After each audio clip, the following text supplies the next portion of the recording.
Welcome back to another technical deep dive here in the debug zone. Today we're tackling a big question and breaking it down with insights from other users. Hopefully this clears up some misconceptions and helps you get the answer you need. So buckle up, stay a little curious, and let's jump right in.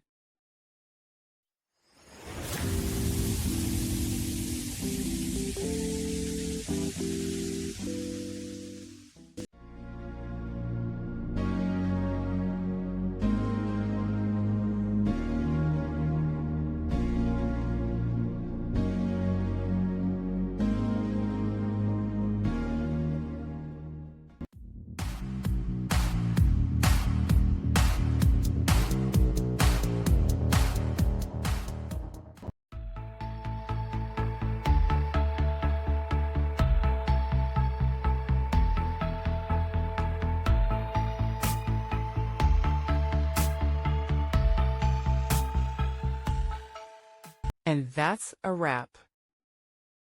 I hope you found the answer you were looking for. If you did, take a second to hit that subscribe button. It really helps out. And let me know in the comments which solution worked best for you. See you next time in the debug zone.